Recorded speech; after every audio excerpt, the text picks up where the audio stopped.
Hey guys, and welcome to Petrol Ped, and welcome to this week's Midweek 180. Well, I am back in your favourite office yet again.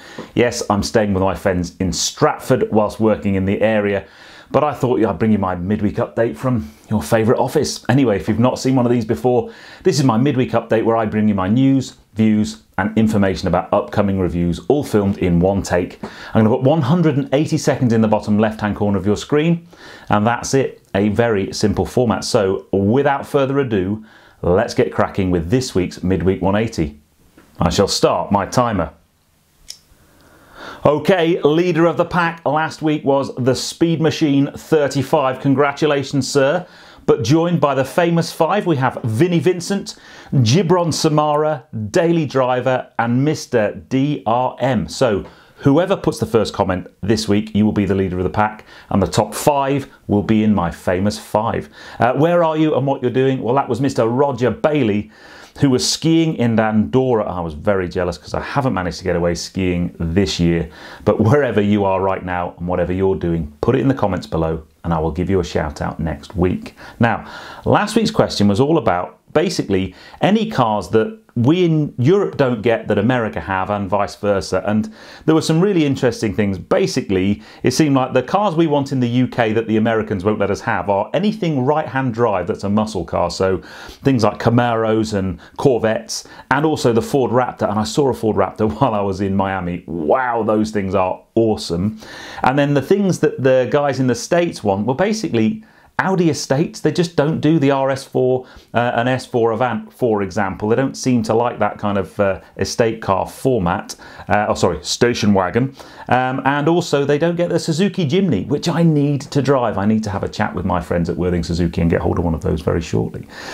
This week's question is around about Geneva. Basically, I just want to know what you think the really interesting cars that are going to come out of Geneva and what you're looking forward to. It's always that exciting time of year where car brands kind of launch and let us see their glimpses into the future. I think there's going to be some really interesting stuff coming out of Aston Martin, for example.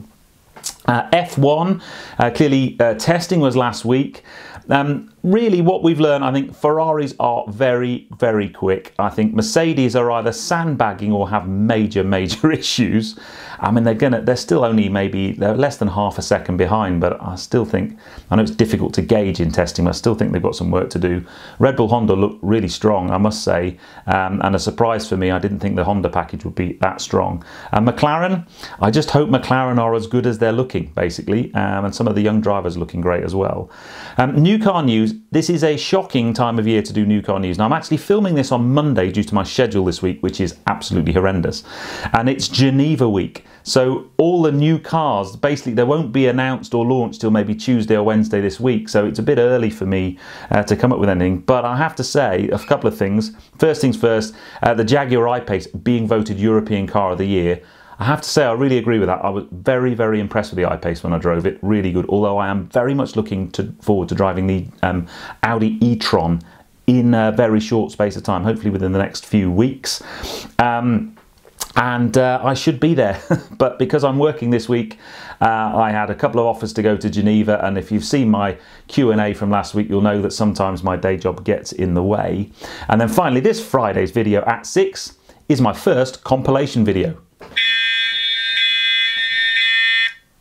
Bang on the timing. Yep, I've done a compilation video actually based on one of these midweek 180s from a few weeks ago when I asked you what you thought the prettiest car ever made was. And I had some really interesting suggestions, a couple of cars I'd never even heard of before. So I basically put them into a compilation. So on Friday at 6, we've got the 5 prettiest cars ever made, according to you peddlers, according to what you guys think. And hopefully you like it. I've never done a compilation before. I'll be fascinated to find out what you think of it, but that's Friday's video.